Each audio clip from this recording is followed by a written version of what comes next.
आज इस वीडियो में हम बात करने वाले हैं प्रेगनेंसी के 5वें महीने में आपको क्या खाना चाहिए और क्या नहीं खाना चाहिए।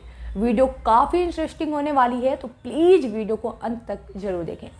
सबसे पहले बात करेंगे कि इस समय आपके बेबी का पूरा शरीर विकसित हो चुका है, हाथ पैर सारी चीज़ें बन चुकी हैं, तो अब आप जो भी खाएंगी उसके ऊपर सीधा उसका असर पड़ेगा।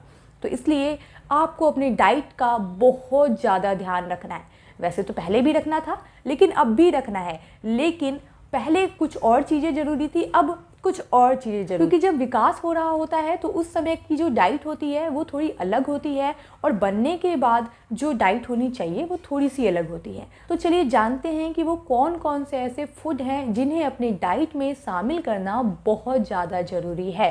पहला है हरे पत्तेदार सब्जियां। इस महीने हरी पत्तेदार सब्जियों को अपने डाइट में शामिल करना जरूरी है। अगर आपने अब तक नहीं भी किया है तो अब इसको जरूर शामिल करें, क्योंकि इसमें आयरन प्रचुर मात्रा में होता है। इसलिए अपनी डाइट में हरे पत्तेदार सब्जियों को जरूर शामिल करें, जिसमें आप पालक, ब्रोकली और भी जो सब्जियां आपको पसंद है वो आप खा सकती हैं। क्योंकि आपने ये सुना होगा कि अगर बेबी का वेट सही तरीके से नहीं बढ़ रहा है तो आपको डॉक्टर सलाह देते हैं कि आप अपनी डाइट में ये शामिल कर लो, वो शामिल कर लो, या फिर ढंग से खाना खाओ, ताकि अभी बहुत कम समय बचा है आपके पास। अब सिर्फ 4 महीने हैं जिसमें आपको ढंग से खाना पड़ेगा और अपने बेबी के स्वास्थ्य पर ध्यान देना पड़ेगा। अगला है सलाद। आप चाहें तो अपने डाइट में सलाद को शामिल कर सकते हैं। सलाद में आप चाहें तो गाजर, चुकंदर, जो भी आपको सही लगे, मतलब जो भी हरी सब्जियां आपको सही लगती है अपने सलाद में खाने के लिए वो आप खा सकती हैं।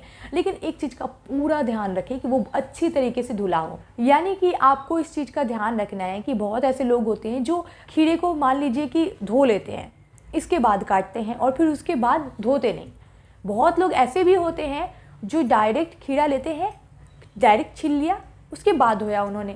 तो आपको इस चीज़ का ध्यान रखना है कि पहले तो आपको खीरा को धोना है, धोने के बाद फिर छीलना है और फिर से धोना है। यानी कि छीलने के बाद ज़रूर धोएं और अपने हाथों को भी ज़रूर धो लें। इसके बाद आप कट करके उन्हें दे सकते हैं। कोशिश करें कि हाथों के संपर्क में ज़्यादा जो चीज़ें हैं वो ना आए, चाकू अच्छे तरीके से धुली हो। क्योंकि बहुत बार क्या होता है कि आपने कुछ और काटा, जैसे टमाटर आपने काटा, इसके बाद आपने गाजर काट लिया, तो होता क्या है कि उसमें इसका टेस्ट आने लगेगा। तो प्रेग्नेंट लेडी को वैसे भी प्रेगनेंसी में उल्टियों की समस्या बहुत ज़्यादा होती है। तो अगर प्रेग्नेंट लेडी को इस तरह की टेस्ट वाली चीज़ें मिलती हैं तो उनका मन और ज़्यादा घबराने लगता है। तो इसलिए इस चीज़ का ध्यान रखें कि हर चीज़ धुली हो, साफ़ सुथरी हो और अच्छे तरीके से उन्हें परोसा भी जाए। और ये आपके हेल्थ के लिए भी उतना ही ज़्यादा ज़रूरी है साफ़ सफाई का ध्यान रखना। अगला है तरल पदार्थ। आपको अपनी डाइट में तरल पदार्थ को शामिल करना ही करना है। इसके लिए आप पानी पी सकती हैं, अच्छे खासे मात्रा में पानी पिए, थोड़े थोड़े देर पर पिए, एक बार लगातार ना पिए। इसके लिए आप चाहे तो रात में दूध भी पी सकती हैं। इसके लिए आप चाहे तो जूस पी सकती हैं, गन्ने का रस पी सकती हैं, आम का रस पी सकती हैं, या आम खा भी सकती हैं। और उसके बाद आप चाहे तो कुछ और भी पी ले सकती हैं, जैसे कि छाछ हो गया या फिर लस्सी हो गया, कुछ ऐसी चीज़ें जो तरल हो यानी कि लिक्विड हो। तो आप उन चीज़ों को अपनी डाइट में ज़रूर शामिल करें, क्योंकि इस समय अपने आप को हाइड्रेट रखना बहुत ज़्यादा ज़रूरी होता है।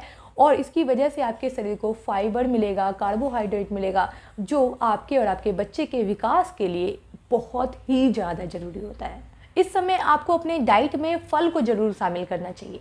वैसे तो फल आपको पूरे महीने खाना है, चाहे वो 9वां महीना हो या फिर पहला महीना हो या 5वां महीना हो, लेकिन आपको डाइट में फल शामिल करना ही करना पड़ेगा, क्योंकि फल आपको वो सारे तत्व देगा जो आपको कहीं और से नहीं मिल सकता। इसलिए कहा जाता है कि प्रेगनेंसी में आपको अपने डाइट में फल को शामिल करना ही चाहिए। इसके लिए आप चाहे तो संतरा खा सकती हैं, अंगूर खा सकती हैं, आम खा सकती हैं, जो भी आपका मन करे खाने का, वो सारी चीज़ें इस समय आपको अपने डाइट में शामिल करना चाहिए। ये तो आपको भी पता है कि प्रेगनेंसी में आपको प्रोटीन शामिल करना अपने डाइट में कितना ज़्यादा ज़रूरी है।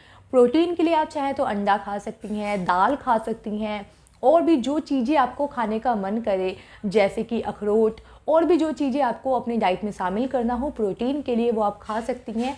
इसमें आपको होता क्या है कि प्रेगनेंसी में आपको पहले से ज़्यादा प्रोटीन चाहिए होता है, क्योंकि बच्चे का विकास प्रोटीन से होता है।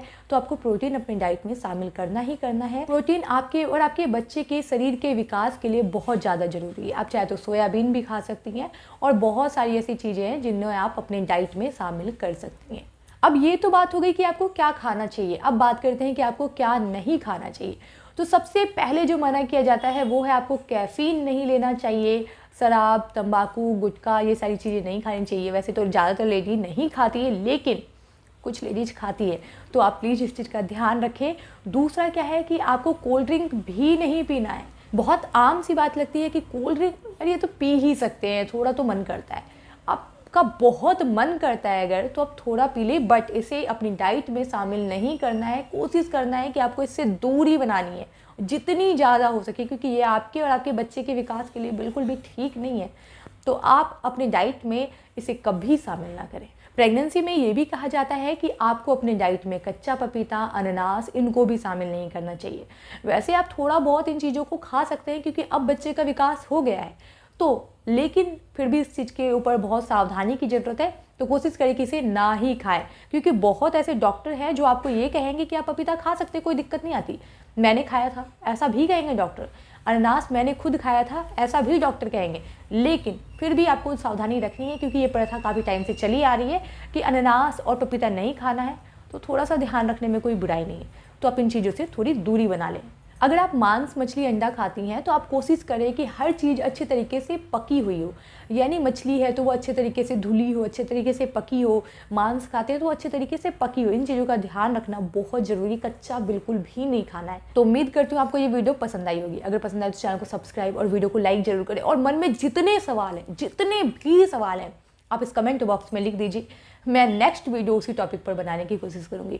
और स्क्रीन पर आपको ये 4 वीडियो जो दिख रही है वो भी आपके बहुत काम की है, तो उसको भी ज़रूर आप देख लीजिए एक बार। और मिलते हैं अगले वीडियो में।